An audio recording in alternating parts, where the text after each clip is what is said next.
All right, everybody, welcome back to another edition of the eFed Podcast interview series. Today, we're joined by the man, the myth, the EWC legend. He's Tony. If you're in the Discord, you know Tony very well. He's the handler of characters such as Riptide, Dominic Sanders, and Carlos Ruiz, and feds like the OWF, the EWC, SCW, AWF, and more. And we're going to get into that, and we're going to talk about Tone. Tone, how you doing today, buddy? I'm great, Mikey. How are you doing? Doing great. And of course, if you're joining us on Patreon, you can see the video session that me and Tony are doing right now. So you would have seen me just read all that stuff off. Tone, thanks for joining us. I'm excited. I'm glad to have you on. I didn't know you before we started the podcast, and I've gotten to know you very well since. And we found out we have a lot in common. Yeah, man, this is pretty awesome. I think I signed up for it like last May. And I was like, when you told me you're like, yeah, you're going to be sometime next April, I'm like, really? Like April 2021, you're like, yeah, dude, I've got a lot of people signed up. So it finally came. And it was like I signed up for it almost just like, oh, I'm quarantined, so it gives me something to do. Yeah. And, you know, And here we are. and here we are finally. I mean, I'm not even living in the same state I was in last May. So. Well, that's awesome. Speaking of the state you're living in, it's because you're a football coach, isn't that right? That's right. Not a lot of people know. I mean, I guess by this point, a lot of people do know, but I haven't really broadcasted it. But I am a college football coach out in Mississippi, and don't worry, not at any one of the big ones, but small college football coach, and man, it's something I've been doing since 2009, and it's a career that I just absolutely love. I mean, as fun as I have in e-fedding, it's football definitely takes up a ton of my time. And It's amazing that you can do something for a living that you really love, you really enjoy your job, and then you have the cool hobby on the side too. That's right. Yeah. And I've been able to find ways to balance it as long as I'm not, if I start working at some place that's really, really big, like a University of Alabama or something like that, then obviously it'll be a hobby I probably got to put in the drawer for a little bit. But that's right. For now, we got our fingers crossed, buddy. I hope one of those bigger schools appreciate call it. you. Yeah. Appreciate it. Well, let's talk about how you got into pro wrestling. When did you become a fan of wrestling, and how old were you? Well, a lot of these questions about when I started this and started that, I'm going to be a little hazy on, just because there's a period of time where I started when I guess I would have been 8 years old back in '93. I don't even remember the first time I watched it. All I know is I remember the first pay-per-view that I saw. My mom ordered SummerSlam 1993 for me, and it started off Razor Ramon against the Million Dollar Man, Ted DiBiase, and it had matches like Mr. Perfect against Shawn Michaels and Lex Luger and Yokozuna, and some really good matches on that card, aside from Undertaker and the Giant Gonzalez. But, that one wasn't quite as great in the whatever that match was with the black wreath and stuff like that. I got into wrestling pretty young. I was kind of surprised my mom even allowed me to do it. But from then on, it was like every pay-per-view, Survivor Series, Rumble, King of the Ring, everything, WrestleMania. Awesome. So back when they only had 5 pay-per-views per year. And some of these young guys don't even realize they used to have it that way. But now they've got 5 a month. Yeah, seriously. I mean, they just had one last Sunday, and then we've got WrestleMania in a week and a half. So it's crazy. It's really crazy. And then of course I didn't really grow up watching WCW. I didn't really get into that for a few years. Once the big names started to leave WWE and WWF, when you started to see Hulk Hogan and Nash and Hall start to go over there, and Luger and Savage, then I kind of started to flip back and forth once I was getting a little bit older in my kind of, I guess, junior high days. And then once the NWO started, it was like, oh man, I got to find a way to watch both. So, all you young kids out there, if you've ever heard of a VCR, I would record Nitro and I would watch Raw, and then the next day I would watch Nitro. Yep. Yeah. It's great. That was the way to do it back then. And if you had that setup, that was advanced. Like you were the shit if you could watch both shows. I was flipping back and forth. Definitely. And then, once the Attitude Era hit and WCW started to kind of slide a little bit, it was pretty much all WWF for me. And I even had friends at school that they would be watching, they see the DX stuff and everyone's on the playground doing the crotch chop and getting in trouble from the teachers by, I actually gotten in trouble one time because I DDT'd my friend on the playground, and he was about half my size though.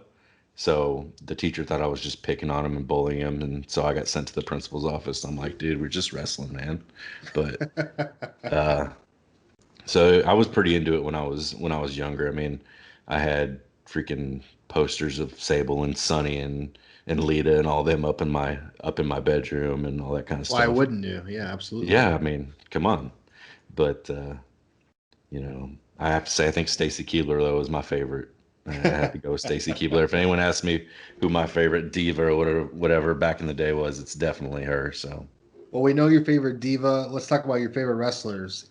Back when you first started, who caught your eye, and then like up till now, talk about some of your favorites.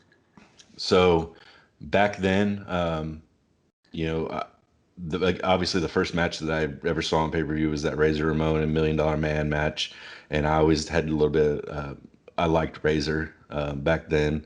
When you're a kid, you're cheering for the fan favorite guys, and Luger, with his body slam of Yokozuna on the USS Intrepid or whatever it was, and Bret Hart and Shawn Michaels when he wasn't a heel, and you like all them, but then as I kind of go back and look in time, I find myself really leaning. Honestly, I'm kind of like naturally like the heels. I mean, I've heard you ask the question about. I hope I'm not ruining a question right now, but I've heard you ask the question about like your Mount Rushmore, That was coming and next, so go ahead and hit it. I figured so. Um, Ted DiBiase is definitely up there. Um, any Love Ted form of DiBiase. any form of the Dudley Boys, and I'll take. I mean, I'll use them as two of the four. I just love Bubba Ray, love Devon. It's just no matter whether they were heel or face or ECW or WWE, whatever, they were always entertaining and just really fun to watch. And then I've actually mentioned this to you before, but I think that fourth spot honestly goes to Tajiri for me. Yep, I just always loved watching Tajiri. I mean, go back and watch his old ECW matches, and so good. even what he did in WWE, and even that stuff with Steven Regal or William Regal. I mean, I uh, love it. I'd say those four probably. I mean, I know it's the most random four. You got the Dudley Boys, you got DiBiase, and you got Tajiri, but those are probably my four That's why I favorites. love that question. I love to hear different answers. I love to hear people go off the wall and just pick their favorite wrestlers. Who cares what people think, or who cares what impact they had on the business? What impact did they have on you is what's important. Right. Yeah. They just those are the type of guys that really made it enjoyable for me to watch. I mean, there were so many others, but if I had to pick a top four, that's definitely it. I like it. Yeah, very, very different set of guys up there too. And the Million Dollar Man actually had a little bit of a personal thing for me. I actually went to Hawaii when I was in junior high, and I happened to meet him. It was at like a youth gathering, with my church, and Yeah. everyone kind of knows the kind of business that he does now with ministry and stuff. Well, he was given a presentation and a speech, and I got to meet him, and I got to stand there and talk to him for like 30 minutes. Um, and my picture taken with him. I was almost the same size as I was. I was like 6'2", 230 pounds when I was in seventh grade, and I haven't gotten that much bigger, but. Uh, I was standing right next to him, and I was like, say the same size as him, and he was like, "Man, you should think about wrestling when you grow up." And I'm like, I don't know, we'll see. But That's awesome. So, how did you find this weird world of e-fitting? when AOL was really starting to like fire up back in those days, Yeah. um, you'd see on the front page you'd have like your personal choices that you did with your preferences, and wrestling was always one of mine on the left, and then you could like you could set it up to where you go automatically to some chat rooms, and I would go to the wrestling chat rooms and stuff and talk wrestling with people, and then I'm sitting in there one time, and someone goes, anybody interested in joining an online wrestling federation called the OWF? And I was like, I want to learn about it. And so this guy told me about it and told me, he's like, it's it's an online wrestling federation where you pretend to be a wrestler. It doesn't matter who it is. You can make one up. You can be a real wrestler.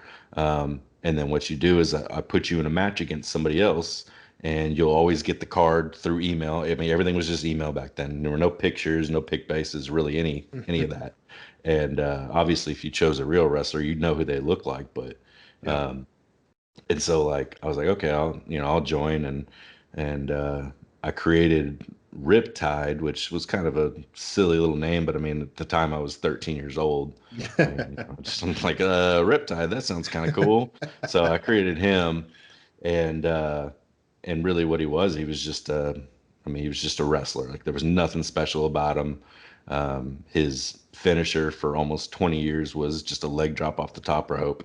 Um, and I would write these probably like 400 word promos and send them in an email to the whole Fed, and people would read them. And then of course you get to read everybody else's stuff. And I'd be seeing some of these guys that are writing, I mean, to this day would probably still be really good promos. Um, some guys stuck out to me in my mind is like someone was Taz, and he was really good at just being Taz. Someone was Lance Storm. Because a lot of people write really bad interpretations of these characters. Right. And someone was Lance Storm, but actually gave Lance Storm a good personality and was just really good at it. So like I remember some of those guys, but I mean I was not very good for the first probably like 3 years that I was doing this. It wasn't until I got into high school, and I kept doing it in high school to where I was finally like, okay, I think I'm getting the hang of this. And I was writing a little bit more, writing a little better. Then kind of I continued into college. Even though it wasn't as, I don't feel like it was as popular as it was a couple years prior to that when I started. It kind of dipped down a little bit, and I was like, okay, I'm in college now. I'm still writing a dude named Riptide, and I was like, I need to change him up a little bit. I'm going to give him a real name, um, give him kind of a real life story, and make him seem a little more human than some guy walking around, with freaking waves on his pant on his tights. So I called him Dominic Sanders, which Dominic is actually my middle name, and then Sanders is just kind of close to my last name, but it's not. But so I was like, I'll call him Dominic Sanders, and then I kind of just started actually doing well with him and some of the other feds that I was in back in the early 2000s. So I just kept him going, and then for whatever reason in 2006, I just stopped. I mean, the Fed I was in with the people that I was comfortable with, it closed, and I didn't know of any other Feds. I looked around. I was like, okay, it seems like this hobby's pretty much dead. I mean, I didn't know there were some out there that have been going for 15 to 20 years right now, but I just couldn't find one and didn't really want to bother that much with it. So I stopped for a while, but got back into it 4 years ago now. Shoot, I mean, it's already been 4 years, but So, in that first run, other than the first Fed you joined, what other ones stick out? Do you remember any of them? yeah. So I was in the OWF, which was Online Wrestling Federation, and then that one closed down. And then one of the guys that was in that Fed owned another one called Supreme Championship Wrestling. So I went over to SCW for a little bit, and then the owner of the original Fed decided he wanted to do it again, which was like 3 months later. I mean, he quit, and then 3 months later That's decided he that want. got the itch. Yeah, so he created the new Online Wrestling Federation, which is the NOWF. They're really creative, but um, I joined that one. I went back to it just because I really liked that Fed head. He was a good guy. Um, and then that one ran for a little while, and then he started to kind of, lose the luster again. So um, I found this other one called the Professional Wrestling Federation, the PWF, and that one ran for probably about 2 years until it died in 2006. But I actually got to know some of those guys pretty well. Like, never got to meet anybody. I've actually never met anybody in the hobby yet, but those were guys that I would talk to on, instant messenger, and ended up when Facebook became a thing, being friends with them on Facebook, and those The are really the real, first the like. real first OOC friends. Right, seriously, they really were. They were the first OC friends that I really had in this hobby, and then, like I said, I got out of it in 2006. But I still actually talked to some of those guys. I've actually tried to get some to come back into the hobby, but they're like, "Dude, we're like 38 now. We're married. We got kids." I'm like, So do I. Come on." But So, you took a break, and it was quite a long break until recently here, 2016, 2017. What made you dive back in, and what gave you the itch? Well, back in 2017, uh, when I was at work one day and I'm just like, I'm bored. Like I got nothing going on today. I'm like, I just started thinking about stuff and I just started kind of watching wrestling a little bit. And I was like, man, I wonder if EFED still exists or if they're back or whatever.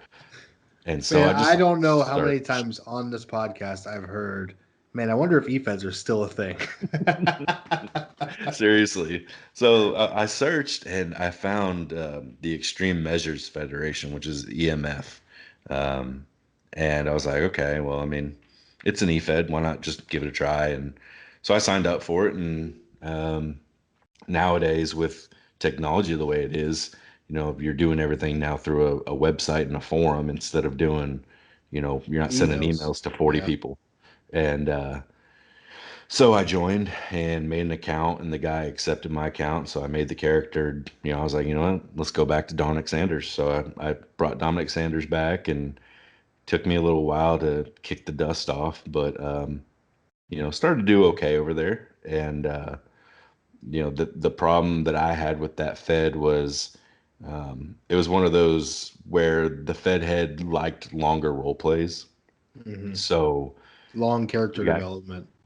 Yeah, and it was like the more you wrote, the better chance you had to win. And so, I found out pretty quickly that my one role play with 2,000 words wasn't cutting it against the guy that was writing four role plays that were 4,000 words apiece. Yep. And so I had to start doing that, and I was becoming more successful because I was starting to pump out 5,000 word role plays and 6,000 word role plays.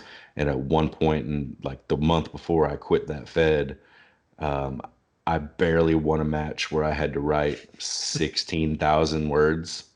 Unreal. And I was like, I can't do this or I'm going to just be done with this hobby all over again. And so, So luckily, shout out to those guys though. If you can hang with that, seriously, I that's a mean, good storytelling. if you're able to write that many words and just put out an absolute great role play, then more power to you. I just couldn't do it. I'd ramble way too much and start putting a bunch of stuff that nobody cares about. So, Filler. You it's just start how writing I am. filler. Filler. Yep. And Well, very. Go so ahead. sorry, go ahead. I was gonna say, the good thing about with technology is, that Fed had a group me. So, you download group me and you're starting to get to know people out of character. And bunch of the guys that were in there with me, we kind of bonded just over, how we enjoyed the hobby and all that kind of stuff. And we'd had like a side group message. And so then we actually opened a Fed. That a lot of people don't realize that we did, because I think it was open for 3 months. Yeah. Um, the six of us were like, yeah, let's start a Fed. So we started Next Level Wrestling, and which is not to be confused with the current one now over on the XHF network. But we started Next Level Wrestling, and it got to the point to where one guy kind of petered out, and then another one did.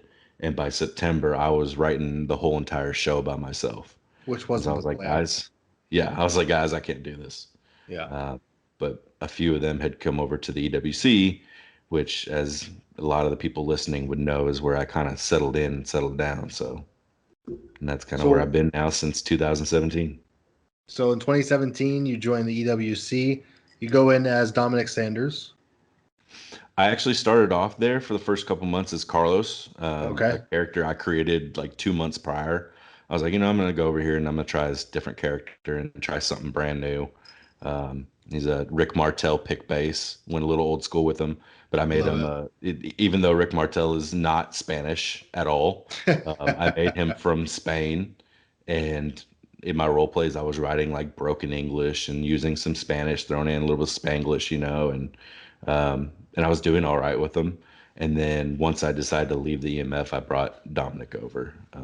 So it was February of 2018 when I actually finally started competing with Dominic over in the EWC. So when you first joined with Carlos, what's your first impression of EWC? What kind of things were new to you? And basically, the size of the place is enormous. Talk about how shocking that is for a new handler. It was a shock, especially like pro boards. I know there are a lot of people that don't like pro boards too much, but I'd never used it before, so I was brand new to it. There were so many just links and tabs and folders, and I'm just like mind blown. I had no clue where to go, I didn't even know where to sign up. I heard there were 4 brands, and I was like, which one do I sign up for? It's like, well, do you want to do this? Do you want to do this? Do you want? It's like, I don't know. And so I never had it the was option. right. It was one of those things where it's like, okay, shows are on Saturday, deadlines on Friday. Okay, I'm good. And this one gave me options, so I was a little bit mind blown at first. And a lot of people who have joined that Fed have been, and there are other Feds out there that have kind of the same format and structure that are you have if you don't know what you're walking into, it's different. But I got the hang of it within a few months, which is why really pretty much why I decided to bring that second character in with Dominic. But um, it was definitely different. The people. I mean, there were like 80 to 100 different handlers. I mean, It's I'd never unreal. seen that before. Like those email feds I was in, you're like talking about 30 to 40 people, and now it's like 80 to 100, and it's just like, how are there so many people here? But um, but yeah, that's it was a little mind blowing at first, a little overwhelming, but once you kind of get the hang of it, then you're all right. I mean, I had the same feeling like 2 months ago or a month ago when I decided to join How, and I was like, I don't understand the layout of this website, and I didn't get it, but eventually I was like, okay, I think I understand. So Yeah. Well, EWC, you're there. You're getting started. You bring in a second character now. What about some early successes and feuds that really stick out to you? probably the earliest feud that sticks out to me was with Griffin Hawkins. A lot of people might see him on Twitter as Whammy Bar. Yes, that's right. Um, he actually is getting inducted into the EWC Hall of Fame this year. Um, Hey, shout out to Griffin. and yeah, great. It's great for him. I think the handler's name is Eric, if I remember correctly. So congrats to you, Eric. Um, a lot of people know Griffin Hawkins. He made the top 100 list that you put out a little while ago, That's and right. um, he and I had started a feud back then in 2018 with Dominic, and went back and forth for a little bit. And we had a match where we teamed up against a tag team. We had a match where we went against each other to a draw. Um, we had a title match at one of the pay-per-views and a triple threat with somebody else that I ended up winning. And then after that, we had 2 more title matches that he ended up taking the title from me. So I mean, we went against each other probably 7 or 8 times that year, and that's probably one of my most memorable um, feuds that I had, especially early on. Um, and That's then cool. That's cool that you have that. I mean, Griffin Hawkins, yeah, very, very great follow on Twitter, very active and always, shouting out the community. So love to see that. mhm. and then I didn't have a whole lot of feuds for the next year or so. There were guys that I faced here and there, um, but I wouldn't say I had a feud with anybody until probably late 2019. Jordan Sharp, who, if anybody that knows him, I think he might be signed up to be on your podcast here in a few weeks or a month or so. I don't know. I might be wrong. At one point, I remember seeing his name, but he and I started. We were like, you know what? Let's start a feud. And so back in like November 19, we started it, and we didn't end it until September of 20. I mean, so we Wow. went on for about 8 months, going back and forth and back In and a forth. role play fed. Yeah, in a role play fed, and he we had a match actually last May that I'm still really proud of. And he beat me. It's a crazy train match. So the pay-per-view was held in Glasgow, Scotland, but we started the match down in, I think it was London, and they got on a train and they fought on the train all the way up to Scotland.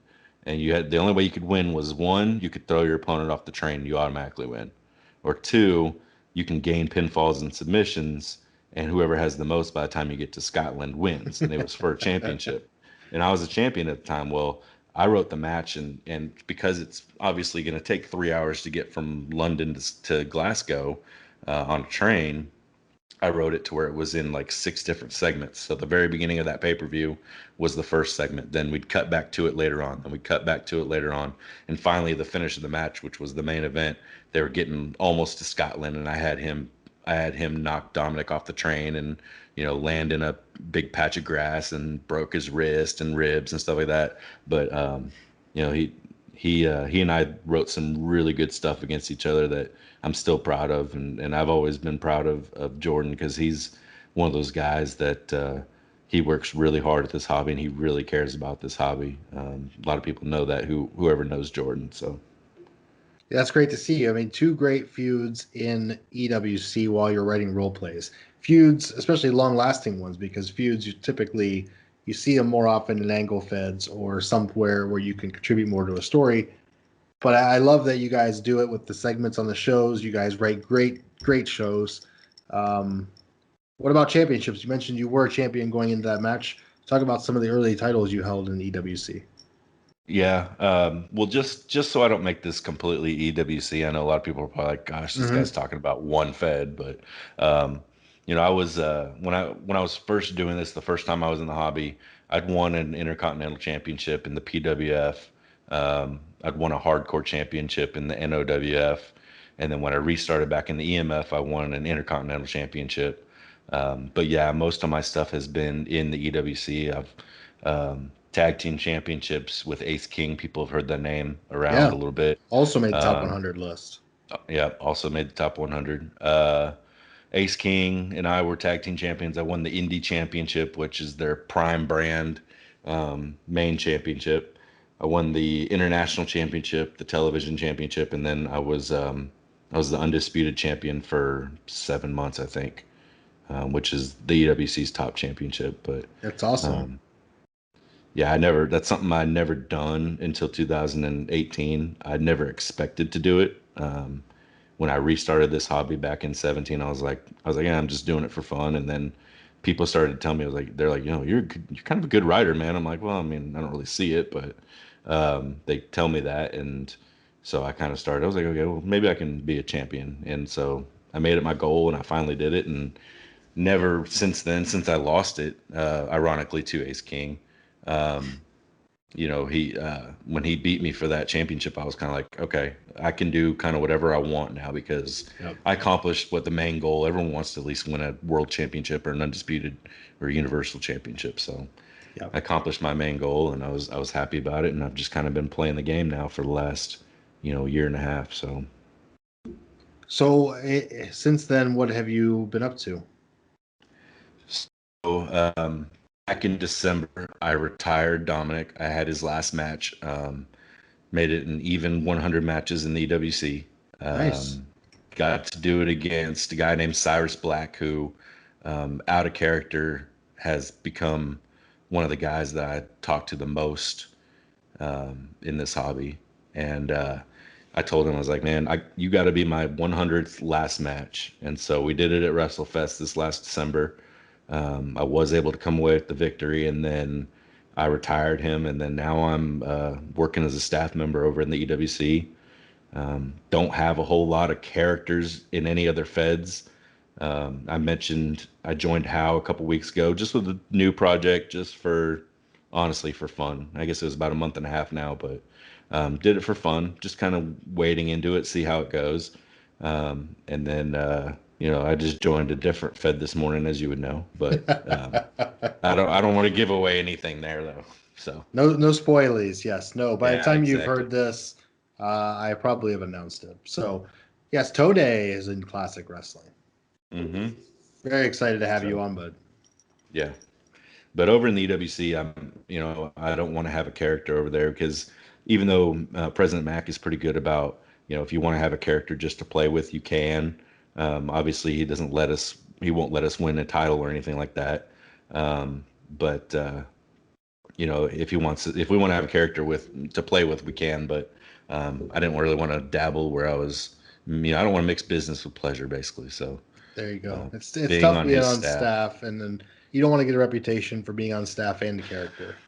It's right, very right. very easy for people to make a stretch. Yeah. So that's kind of what I'm up to now. And ever since I retired, it's been a little bit easier. Sometimes I'm like, man, I got the itch to write, but I got nothing to write. And but that's And fine. I'm keep and now you myself got a busy. couple side projects. Hmm. Yeah, I had to start the side projects just because I knew I wouldn't sit still for very long. But I got to keep Dominic retired. That was one thing I told myself. I was like, whenever you retire Dominic, he's got to stay retired because I mean, really, I wrote him for 22 years, That's a 23 years, long, long almost. Yeah, career.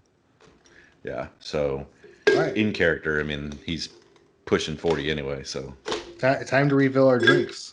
yeah, absolutely. It's gonna get real loud for a second, guys. Yeah, I'm trying to keep it quiet. Sorry about all the ice, everybody.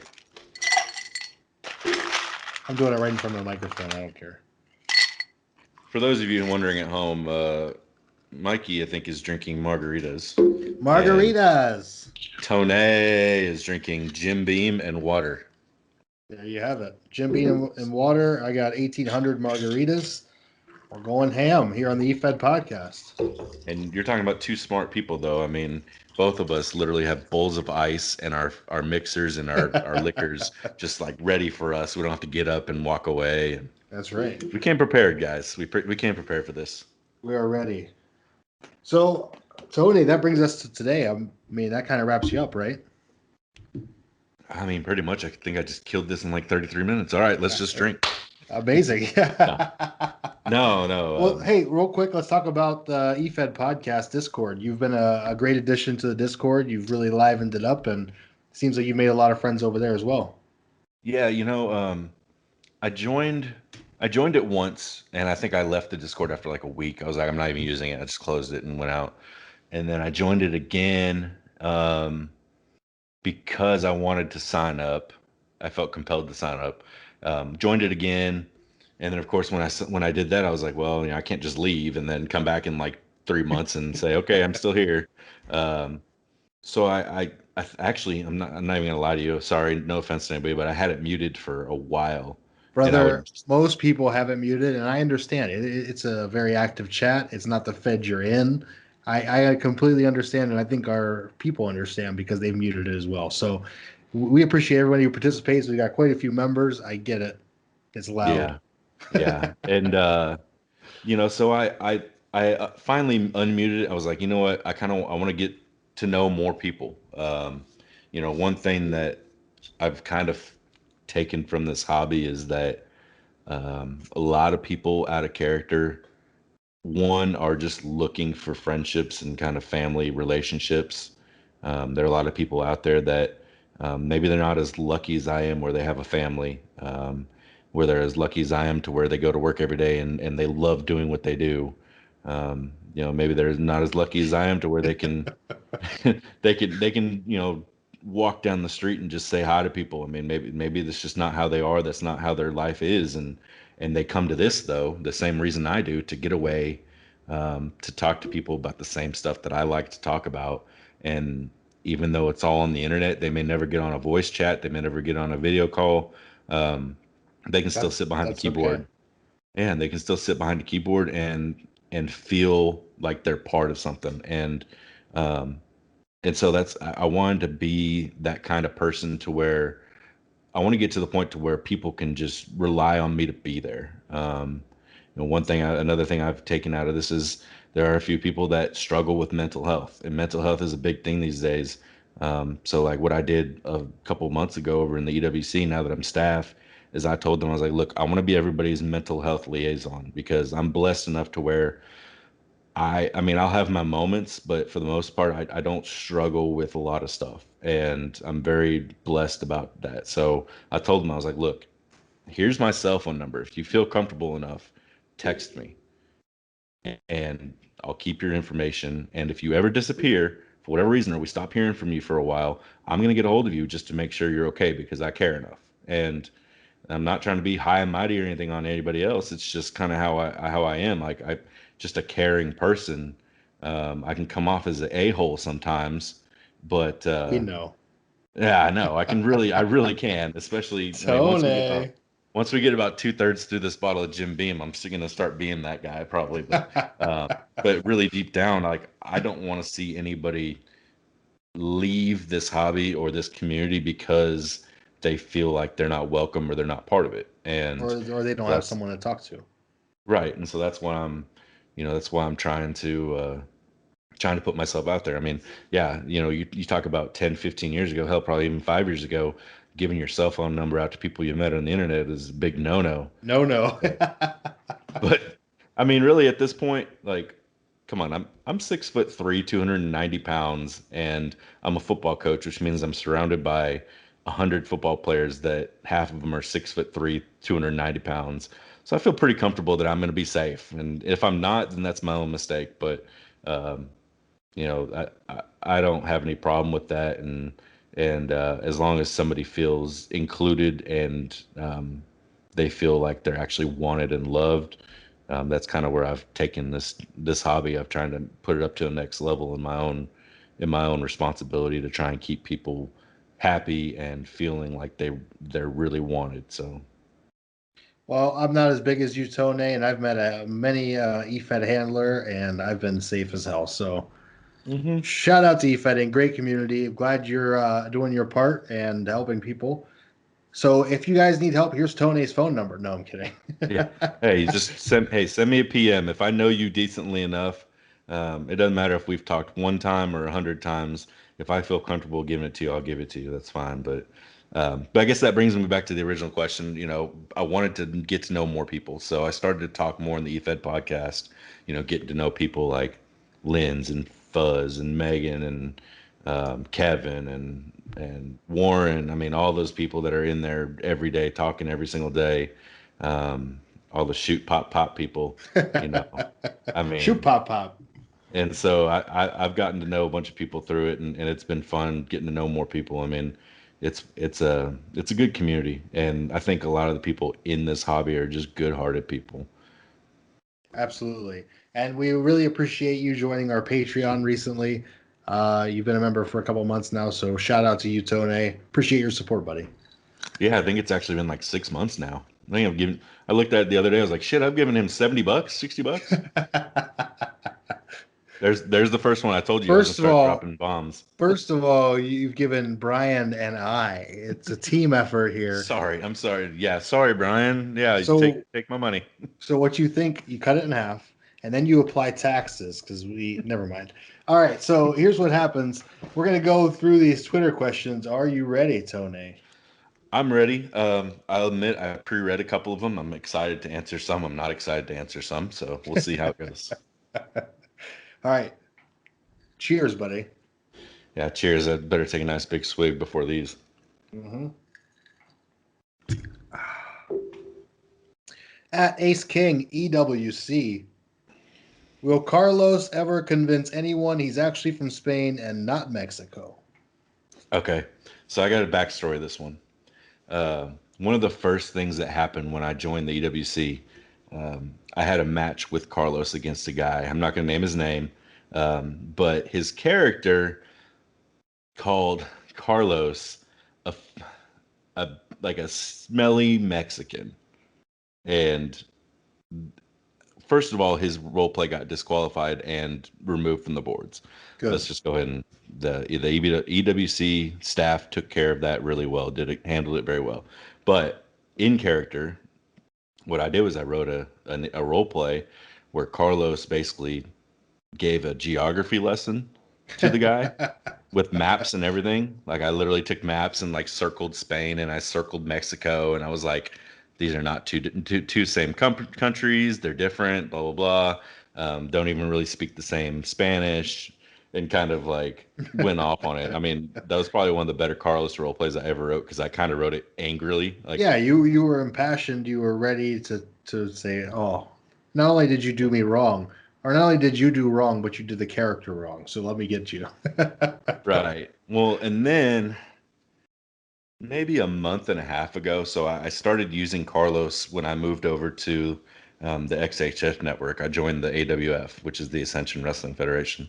Yep. I started using Carlos over there, and people started to like Carlos, so I kept him going. And I don't know, maybe a month and a half ago, the guy I was going against basically said, I'm going to send you back to Mexico where you belong. And again, I was actually I used the same exact map as I used in that first role play 2 years prior. It's already been circled.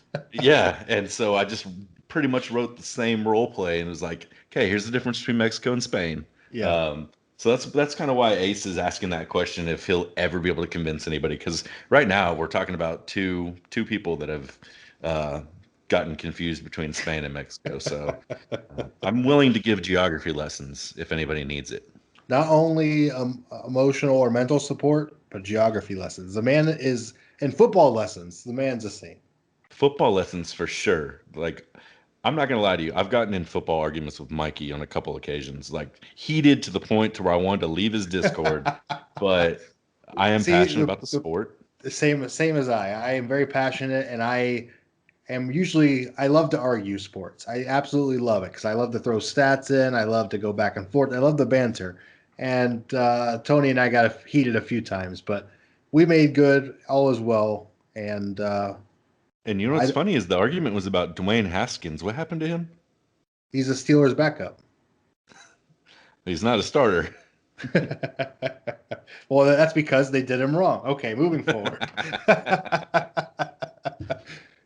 uh, what would it take for you or Dominic Sanders to lead a Hook'em Horns chant?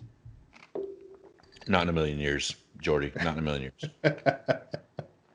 Quick and to the point. Stranglemania aside, have you missed role playing as Sanders since retiring from full time competition? Yeah, a little bit. I mean, it's still fresh. It's only been 3 months, 4 months since my last Dominic Sanders role play. Yeah. He says Stranglemania aside because um, actually last night was Stranglemania in the EWC. And on that card was just for fun because President Mac and I both wanted to write something. We came up with an arm wrestling match between Dominic Sanders and President Mac for charity. And so we each put out a 500 word, just shoot only role play. His was masterful. I'm not even gonna lie. He actually did an audio role play where he did it as Randy Savage, um, and it was really fun that he did. And then what we did was we put a poll on the forums and let the members of the Fed decide who wins. Which actually we're a little disappointed that only 16 people voted. We're talking about a Fed with 80 plus people and only 16. You guys are all in trouble for that. Uh, but only 16 people voted, and it actually ended up being 8-8. So I wrote the match to where we ended in a draw, where both of us got knocked out. And long story short, because Stranglemania is it's an event where everything's hardcore. So we had people with tasers and thumbtacks and stuff around, and people would be shocking the competitors during the arm wrestling match. And so Mac and Dominic both got tased out during the arm wrestling match and ended in a draw. So, but yeah, I miss it from time to time, but it was definitely his time to be retired. Writing the same guy over and over again for 22 years, you can still do it, but I know there's still people that do it. But it was just time for me to do something different. So, Good questions from your buddy Jordy. mm-hmm. Up next is at Memphis Tommy, the Memphis mouthpiece, Tommy Love. Any truth to the rumor that you're changing Dominic's last name to Love because Tommy is the father Dominic always wanted? Asking for a friend. He's taking a long drink before answering this one. Yeah. Anybody that knows the handler of Tommy Love knows that question was coming. But Another no, I don't. another great Twitter follow at Memphis Tommy. Yeah. Oh my gosh. If you guys ever get a chance to read any EWC stuff, just look out for Tommy Love. Seriously, those segments that he puts are just gold. I would go back and look at WrestleFest in 2019, and you'll thank me. But no, he will not be changing his name to Tommy Love or to Dominic Love anytime soon, even though Tommy Love kind of works a little bit. So, Tommy Love, I like that. At the Ruzy one, Ruzilla, did you take any money to say that the Ruzy one is your favorite wrestler? Yes or no? it doesn't take any money to say that. Actually, Ruzilla, I will say Ruzilla is somebody that I just met in this hobby probably in the last 2 months. He's brand new, hasn't been here very long in the EWC, but he has a character that's really fun to read, and he's becoming one of my favorite. Just click on his stuff and see what the hell he's going to talk about, and No, I didn't have to take any money for that, but you can still give me money if you'd like to, Ruzi. Now, we do give him PayPal, crap, Pat. though, because he is from Oklahoma. And as you can see from my t shirt, for those of you guys watching, I'm from Texas. So There you go. I am not from either. Okay, moving on. you are from where everybody else in this hobby is from, Ohio. Yes, I am from a geographical anomaly. At the underscore Gabby underscore V. Who puts tomato juice in their beer? All right. So this handler, his name is Craig. I'm just going to put that out there. Craig. Uh, Craig. Listen, Craig, tomato juice in beer is amazing, especially when you're hungover. And Oh. considering as much as I tend to drink, I'm almost always hungover. So, um, and especially look, if you buy Milwaukee's Best because you're on a budget, and Milwaukee's Best 12 pack costs $7 or $8 or whatever, and it doesn't taste that great, what do you do to make it taste better? You add something to it. So you add a little bit of tomato juice, and all of a sudden you got a michelada, you got a red beer, whatever you call it, and it tastes a lot better, and you're still getting all the alcohol content. So You love to see come it. on. Another thing that I can do other than mental health and football lessons is teach you how to drink. So There you have it. At Lexi Gold 13. When are we going to see our characters teaming or facing off? Much love. um, whenever the day is that we're in the same Fed together, I guess. I don't think that Lexi and I have ever been in the Fed together, but we have that. She is one of those that we've gotten to know each other through the Discord, through the eFed podcast Discord. And one of these days, Lexi, we'll figure something out, and maybe I'll join whatever Fed you're in, and we'll get something going. We're going to move over to the Discord side of things. This is also known as the Brock session. He told me, he said, I'm going to sprinkle questions in between every question. I'm a little mad, honestly. He kind of left a lot on the table, I feel like. I left him probably 30 questions for his interview. See? Slacking, Brock. Slacking. Up first is Studley from the SWA. Name a rival that you wouldn't mind working with as a tag team partner. That's kind of a good question and kind of funny because even though Ace King and I never really had a big rivalry, we did have quite a few matches against each other in the EWC. And then after the fourth time, I think, that I couldn't beat him, I approached Jordy and I was like, look, man, what do you say? What say we go for the tag titles? And so we joined tag team, formed the Diamond Dogs. Don't know where we got the name. It was actually our second choice. The first one ended up not working out. If you have questions about that, you can direct them at Ace King, whatever is EWC underscore on Twitter. But we formed the Diamond Dogs and we entered into a tag team tournament for the championships. And we went through, I think there were a total of 14 teams. Went through 4 rounds, I believe it was, to get to the championship round, and we won. So that's kind of one of those instances where I actually was able to go with somebody that I'd have a little bit of a rivalry with, and we put out some really good work, which was fun too because Dominic was a heel. Still kind of ride him as a heel, but he was a heel, and Ace King was a little bit more on the face side. Probably a little closer to a tweener, but he definitely was not a heel. So we kind of had a little bit of a yin yang dynamic, and it worked out really, really well for us. So That's pretty cool that you could do the feud, you could battle back and forth, and then team up and win the big one. also, Studley, if you're listening, I saw your note today that you're from Fort Worth, Texas. So shout out to you for being from the same city as me, man. There you go. And he's also coming up quickly here on the EFED podcast. I think next 6 episodes or something. Very good. Up next is Kevin. Kevin on the Discord wants to know, how did you settle on 5 A's in Tonaaaaay? Tonaaaaay! I think that was all Lynn's. I think that was all Lindsay. I think that was she came up with that. Tone. Every single time she started to put it, it had 5 A's. So then I had to make it a thing where if you put 4 A's or you put 6 A's or 1 A, you were wrong. So it's Tone with five. Mom knows best. Mom definitely knows best. Up next is at EWT's best customer. It's Meg. Tony. She had to say it too. She's got like Nice. 7 Y's in there too. That's all right. What advice would you give an up and coming e-fedder? If you're new in this hobby, honestly, I would just say don't let the first 2 or 3 months of your career doing this get to you. Like you're not going to be perfect and you're not going to step into this and just be the best rider. And you never will, no matter where you are. Um, Even though you think you are, and it's going to be frustrating. You're like, man, I'm losing, I'm losing, I'm losing. I'm pretty sure, like I said earlier, I lost for like 3 years before I finally got a little bit of the hang of it. Um, it's a hobby that you need to understand that there are hundreds and hundreds. I mean, how many people would you say is in this hobby, Mikey? Oh, Honestly, fuck. thousands. Thousands? Okay, Thousands. you're talking about thousands of people that are really good riders. No matter what fed you're in, you're going to have people that are going to be really good riders.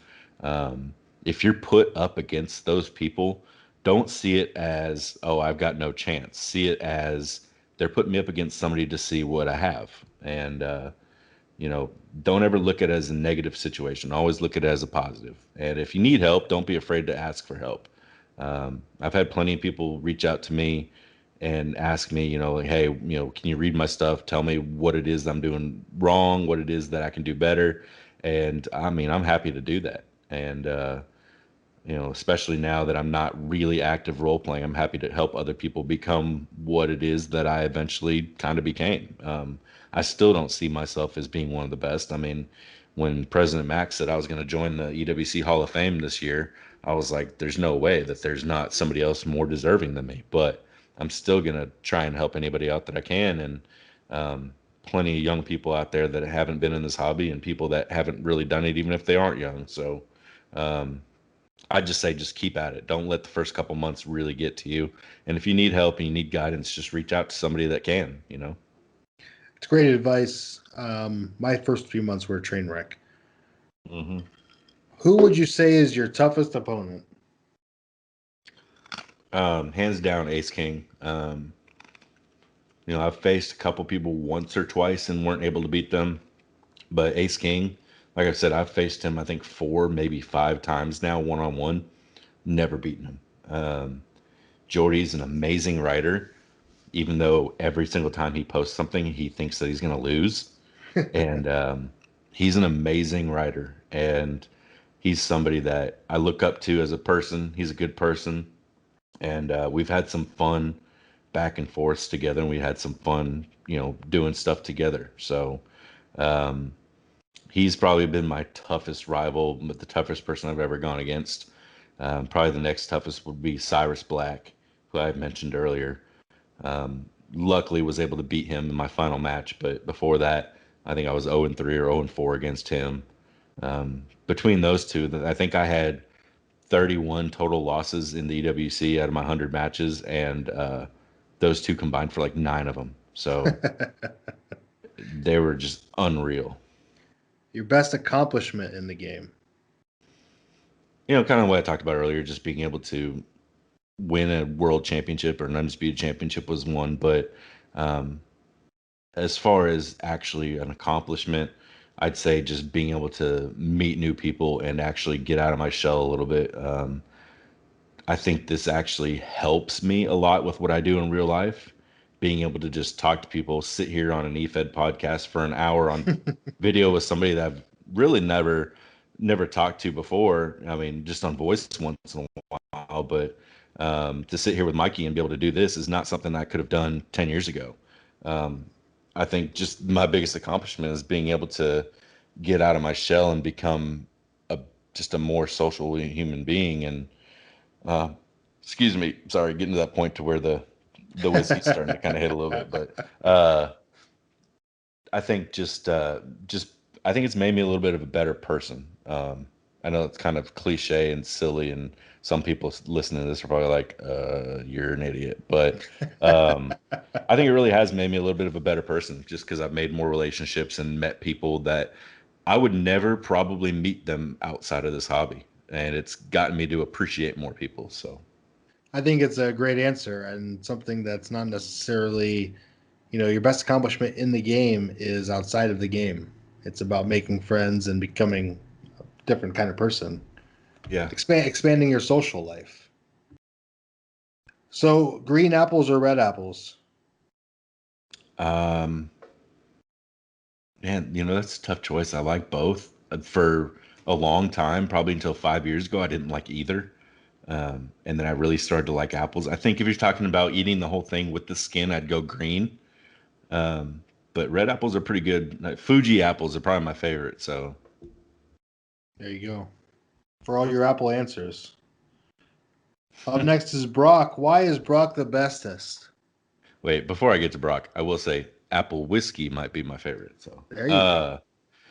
why is Brock the bestest? Well, before we got on here tonight, he actually helped me with the sound test to help make sure that my mic and everything was working. So I guess because he's always there, but he really is always there. I'm gonna brag on Brock a little bit. He may not like to hear this, but I'm gonna He do it does. He anyway. loves it. He freaking loves it. The guy is an ass, but he's got a heart of gold. Yep. A couple years ago, there was another e-fetter that we knew was going through a really tough time, especially around the holidays. I think it was Christmas, and it might have been Thanksgiving, one of those two holidays. But he was like, Tony, we got to help him out. Like, he is struggling and going through some really tough stuff. There's no way he's going to be able to have a proper fun holiday. And so the two of us, and it was his idea, and he forked out most of the money for it. But the two of us went in and bought, I mean, it was like a turkey dinner or a ham dinner and all the sides and pies. It was like four pies. I was like, dude, why do you need to buy four pies? But Brock was like, what? I just got ambitious. And I was like, all right, Brock. But this guy's got a true heart of gold. I mean, as much of an a-hole as he can be, sometimes this guy is literally probably the nicest person I've ever met in this game. And I look up to him from a sense that even though he'll blow your eardrums out with his voice, um, true story, by the way, he'll blow your eardrum out with his voice, but he will also take the shirt off his back and give it to you if you were cold. And so that's why Brock is the best. Yes. And now I feel like I need to throw up because I said way too much good shit about Brock. At John Thompson, TW Combat. Meg already asked it, but damn it, it's my question. What do you consider your greatest accomplishment in the hobby? We're not going to answer it again. Thanks, John. Just hit rewind and listen to it again. What do you consider your greatest disappointment in the hobby? Ooh, that one's a tough one. Let's see. I would say my greatest disappointment is probably um, stopping for 9 years or 11 years, I guess it was. Not really trying to stay in the hobby.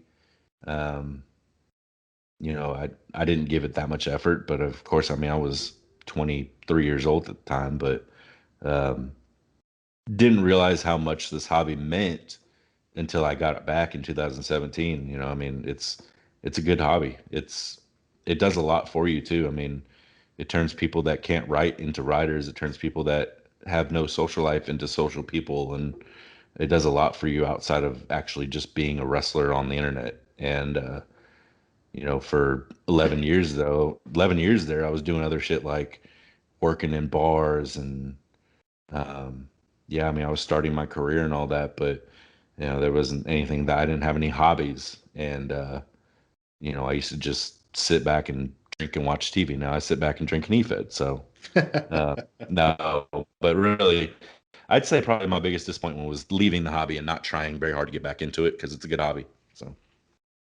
If you could pick the greatest era in music, whatever genre you'd like, what genre is it and when would it be? ooh, I mean, no matter what, I always go back to like 80s hair bands. I mean, I love listening to anything 80s, and you're talking about like Motley Crue, and those type of bands. I mean, even Steel Panther. Not a lot of people know who Steel Panther even is, but if you don't, go listen to them because they're awesome. Um, so I'd say probably 80s hair metal, I mean, it's for a while there, I had a radio station out in Texas that's all they played. And I was like, this is the only radio station I need. So Shout out to John. He always throws us with one unique question and with the rest. So I yeah, always John, appreciate it. cheers. Cheers. Cheers. Cheers to John.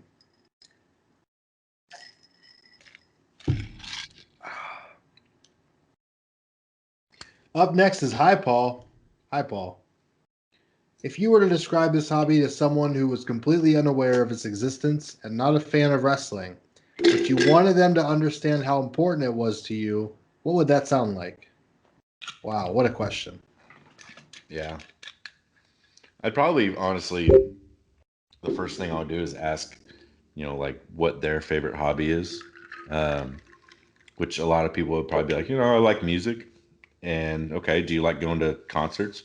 Yeah, I like going to concerts. Like, well, every time I write a role play or every time I read a show, it's like going to a concert. You get the performance that that hobby gives you, um, whether it's listening to music and going to a show or reading a pay per view online. That's the culmination of all the practice and the work that you put into it. I guess that's probably the best way I'd describe it. I mean, it's That's a pretty that's a quick and simple. it's a great question though. Like I've Yeah. never really thought about that. A lot of people that are listening to this who really know me, they know that I'm actually kind of a closet e-fedder. Like nobody outside of the e-fed world knows that I do this. Not my friends, my family, nobody knows. It's just something I kind of keep to myself. But if they ever were like, they look over my shoulder and like, "What's the e-fed podcast?" I'd be like, "Okay, well, here we go." But And then you'd get them to listen. So yeah, and I'd make them listen to Mikey and Likely for 17 hours. there you have it. Appreciate that. Great question, Paul. I'm excited to hear a lot of people. I'm going to start asking that one on the show. Up next is Brock. Is that a surprise to you, Tone? Not at all. Does this hobby fill a competitive void for you?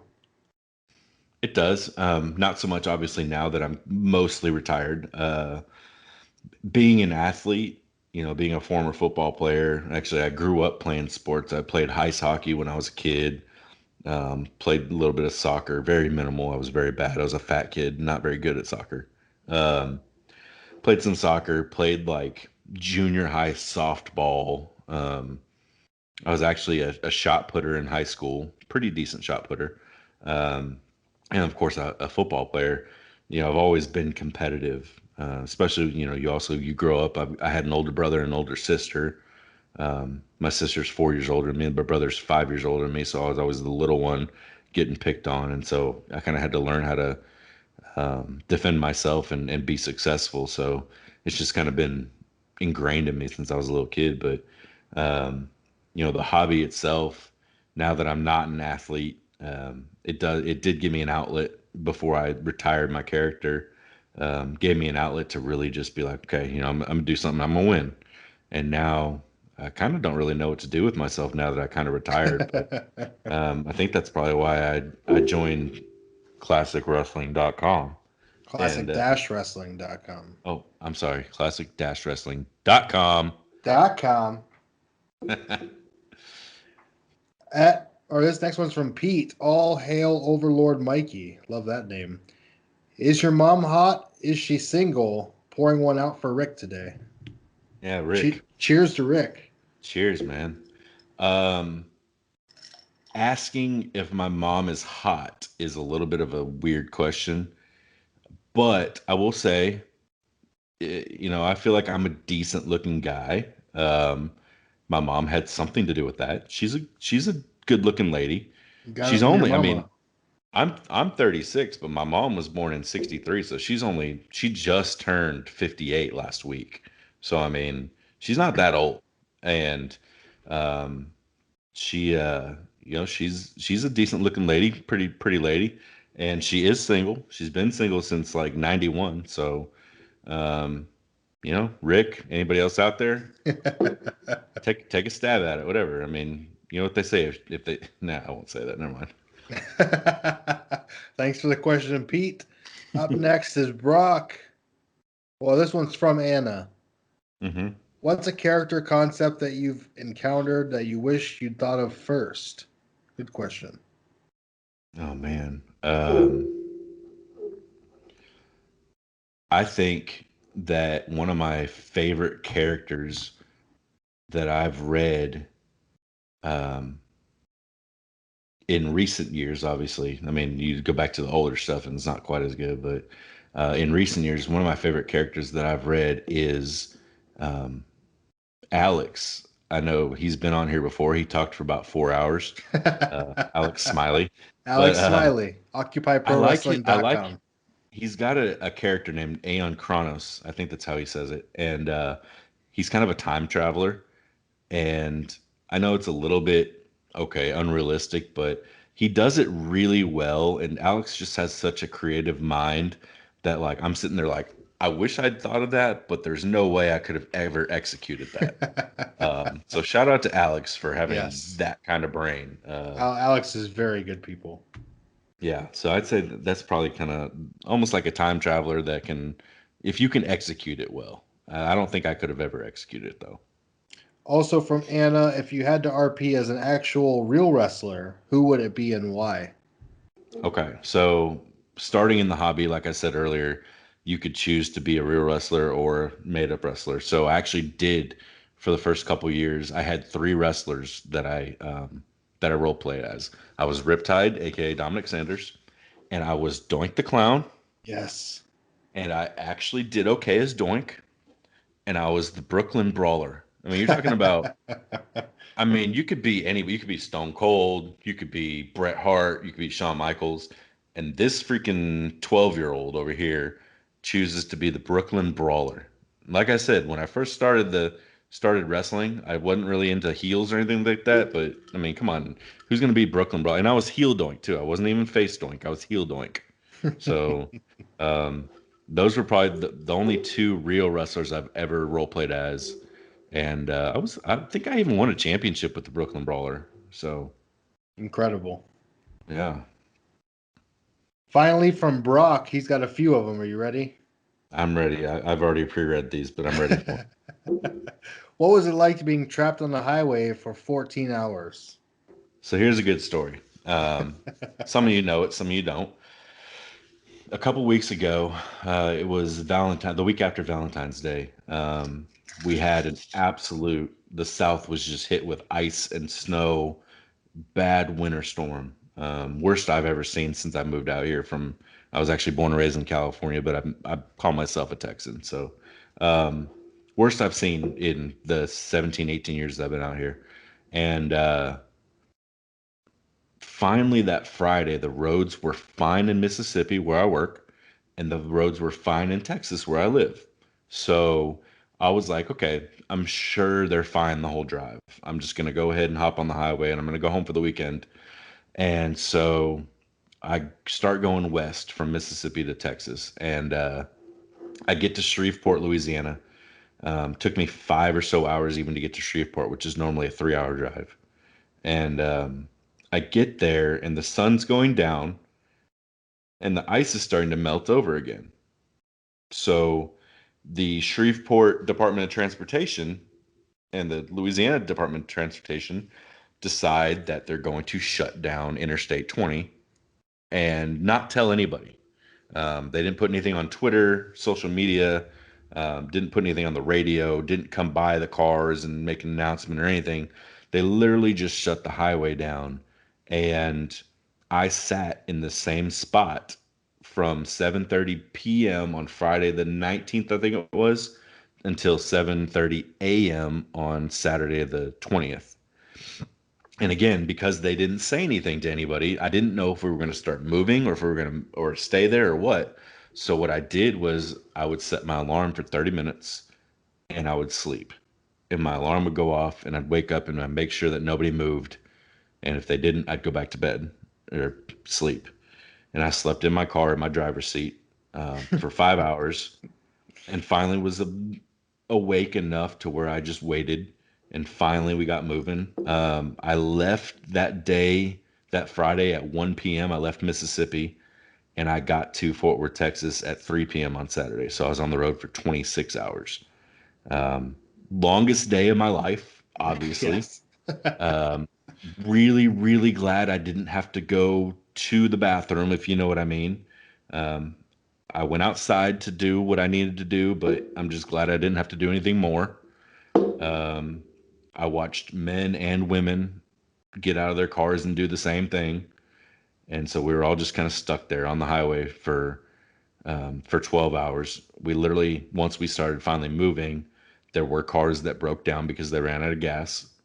Luckily, I had just filled up like 30 miles before, so I was good on gas, but we had to go around those cars because they were dead. Um, some people were just still sleeping, but craziest day of my life, craziest night of my life on by far.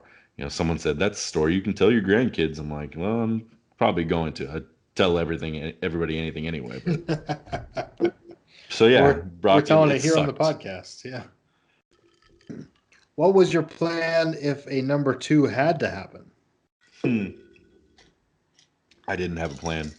Um, the good thing is I hadn't really eaten that day because I was intermittent fasting, so there really wasn't anything in the old system. So I got No lucky. plan B. No plan B, which is not always a great thing, by the way. Of all the scoring systems EWC has had, what scorecard did you like the best? So for people that don't know, again, you're just like, oh my God, EWC again. But for people that don't know, we used a scorecard, and we'd like to see you hit certain points just to make sure that you cover your bases on writing in an entertaining and thorough role play. And so, like right now, there's a section for character development. There's a section for your argument and your homework points and entertainment and creativity and all that kind of stuff. I like the one that we have now. For a while there, we had one where it was like it favored people that were character development heavy, which I hated that one because I've never been character development heavy. There was one where it favored people that were shoot heavy, and I loved it because I've always just been someone to just write dialogue.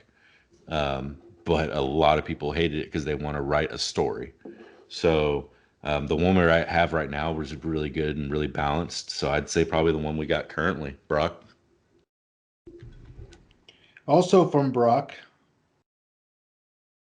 what's harder roleplay wise, limit or no limit? Good Um, question. that is a good question. I've done both, especially since joining the EWC. I've done both. I think no limit to me is harder because you know that you can just write and write, and sometimes you start to kind of what you said earlier, Mikey, filler. Yeah. Um, and when you start to write filler, that's when it becomes a little bit less interesting. I mentioned earlier when I was in the EMF, I actually, here's a secret that I don't think I've ever told anybody, but when I was in the EMF, and I knew I had to write 15,000 words, I actually took an old speech from like an inauguration address from like a president, and I reworded it to sound like something smart and intelligent that Dominic Sanders was saying. So like it was like for the people, blah blah blah, and I was like for the EW or the EMF, blah blah blah. Like I just reworded a speech, um, and yeah, I know it's kind of cheating, but I want to match that way, so sue me. But um, when you start to have to write a ton of words, or you feel like you have to write a ton of words, that's when you start to kind of get in trouble, because you can write 4,000 words that comes off as crap, and your opponent can write 4,000 words that's just brilliant. Um, but they can also write 5,000. You don't know how many they're going to write if it's no limit. If you've got 1,000 word limit, you know that you're both confined to 1,000 words, and you can make both. You can make it work. But so I think it's harder to actually write with a no word limit. You, Bobo, Anna, and Chris are stuck on a deserted island, and you have a way off but can only take one. Who do you take and why? All right. So a little backstory to this. Bobo writes, his name's Bob. He writes Iggy Swango over in the EWC. Anna writes Melody Malone, and Chris writes Cyrus Black. And we're all in a stable together before I retired. Um, and we're all, pretty good friends as far as we've gotten to know each other really well out of character. So, um, the answer to this question, I would take Bobo with me for a couple of reasons. Number one, you leave Anna and Chris alone on the island, and everything's going to be just fine. They will handle it. They will take care of business, and um, they will survive perfectly fine. Um, I would take Bobo with me because Bobo is a genius at music, and he would keep me entertained um, on our trip back to the mainland or whatever. And also, Bobo is a lot like me in the sense that he absolutely loves beer of any kind and all shapes and sizes. So Hard to he's the argue perfect. that. He's the perfect boat mate. So Cheers to Bobo.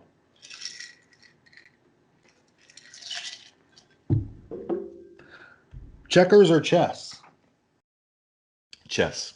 Um, Checkers is a little more simple. I like chess. I mean, I'm not sitting there like I'm never gonna be one competing and hitting the little buzzer or whatever. But chess is it's kind of fun and it takes a little bit of thinking. And actually, there's just kind of I'm always the kind of person to analyze my second, third, and fourth move. There's not really that in checkers, in my opinion. You get that in chess. So chess, What's your favorite color? gray. I know it's kind of weird. A lot of people are like, gray's not even a color, dude. But um, it goes with everything. And my eyes tend to be gray. I've just always been a fan of gray. It's weird. If I had to choose an actual color, it's purple. So, Gripple. You heard it here first. Favorite beer? ooh, shoot. Anything IPA, really. I know Mikey likes that answer. Yes, sir. We we're big IPA people. In fact, I'm kind of surprised we both went with liquor tonight, but You it's what told he me had and it's to. what I had. So I know like 3 weeks ago I said, "Hey, I'm gonna have a bottle of tequila, so be prepared." So And I then went and bought tequila. so he bought tequila and I had whiskey and I got off the keto diet. So um I really like IPAs. One of the favorite IPAs I've ever had is it's called Hoptimum. It's 12.5%, and Yes. it tastes really good. It's not even technically legal in Mississippi, so I can't get it anywhere.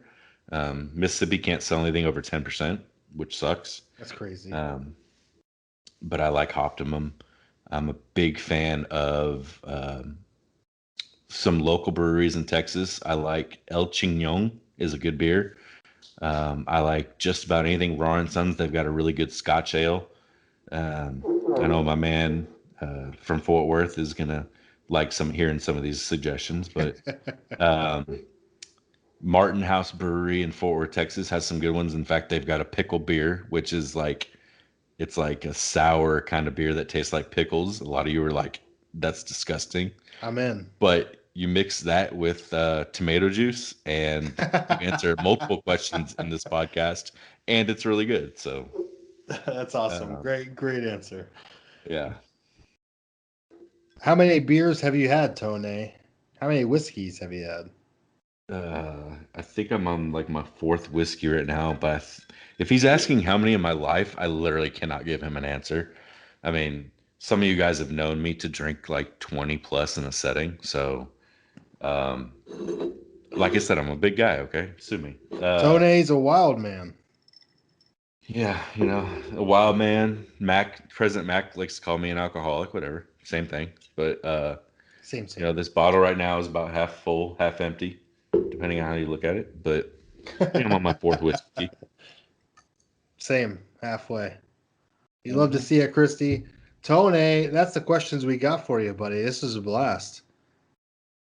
A lot of fun, man. I really appreciate you having me. We talked about this over and over again the last couple of weeks. I told you I was like, oh man, I don't even know what I'm gonna say, and I've been a little nervous, but um, no, it was a lot of fun. I really enjoy the hobby. I enjoy the people that I've met. Like I said before, if you need to reach out to anybody, my DMs are always open. Um, just reach out to me. I can try and help as best I can. The one thing I can't literally help with is I'm not going to ship you a bunch of money or anything, so don't ask. Damn But it. damn it, right? But I'll literally try and help the best I can. I mean, there have been guys in this game. You can ask some people. I'm not going to name names, but I've actually Venmoed multiple people in this hobby some money just to help them get bills paid because I know they'll Venmo me back. And I know President Max listening right now, and he says that I owe him $200 because I've lost bets to him. But literally one time, I sent him a picture. I said, "Hey, guess what beer I'm drinking? I'll give you $100 if you guess right." And he goes, "Molson Canadian." I'm like, "Fudge!" So he was right, and told you I wasn't gonna drop any f bombs. I'm not gonna do it, but So close. I know. We're getting to that point. I mean, Is there any? We still got 37 minutes, Mikey. Is there anybody else you want to plug, promote, put over? Anybody else you want to give love to before we go? Yeah, the efedtees.com. No, .com. honestly, as good as the people at the EWC have been to me, and it's a great Fed. I've plugged them enough. I mentioned EWC, the number 4 life.com. that's right, and I've been a part of the XHF network. Bunch of great people. They're in the EFED podcast. I've gotten to know them really well too, to the point to where I'm not even in any of their feds anymore, but I'm still talking to them all the time. Um, I mean, people from Adrian and Mav and Karoy and all those guys, Robbie and Bailey. I mean, tons of people over there. I want to give them a shout out because even when I told them that I wasn't going to be a part of any of their feds anymore, I just didn't have time. They were all like, "Hey, man, just stay in the Discord. Like, just be with us." And it made me feel a part of it. I mean, so I want to give them a shout out. I want to give a shout out to the people in the EFED podcast. You guys are great. I've really, really enjoyed getting to know all of you guys. Um, Shout out to you, Mikey. Honestly, like you do a lot of thankless work. A lot of people out there have given you crap for some stuff in the past, and you don't deserve it. Like you really don't. You do really hard work, and the fact of the matter is, there are a lot of people out there who they tune in to listen to stuff like this, like not even necessarily to listen to me, but to listen to you talk to people like me. And it's not you. I'm not the main attraction. You are. So shout out to you. Shout out to Brian for being the guy that's going to edit half this shit out. Uh, Hopefully, it's not that bad. I mean, there've been some other ones that he's had to sit there and hit the edit button over and over again. But hopefully, this wasn't too bad. But shout out to you guys. Shout out to President Mac. Like I said, the EWC's been great to me. Mac, I know we have gotten at each other's throats for the last 3 years, and now that I'm working with you, I see why you are the way you are. So I'm actually relaxing on that a little bit. So, but no, shout out to the EFED community though. Like, I want you guys to know that this is a hobby that um, it's not for everybody. It really isn't. You have to have a little bit of a thick skin to do it because you might be writing something and putting a lot of effort into something that you're not even going to win. And if you can get past that, then you can do a lot of other things outside of this community. Um, I want you to understand that. So, like I said, glass number 4 of whiskey, but I become that like philosophizer. Become a philosophizer. No one makes me bleed my own blood. I No, love but it. I love it, Tony. This was a blast. I had a great time. I appreciate hanging hey, out. me I too. appreciate the kind words, Yeah. Brian. I know Brian and I both. And hey, one more time before we go. Cheers. Cheers.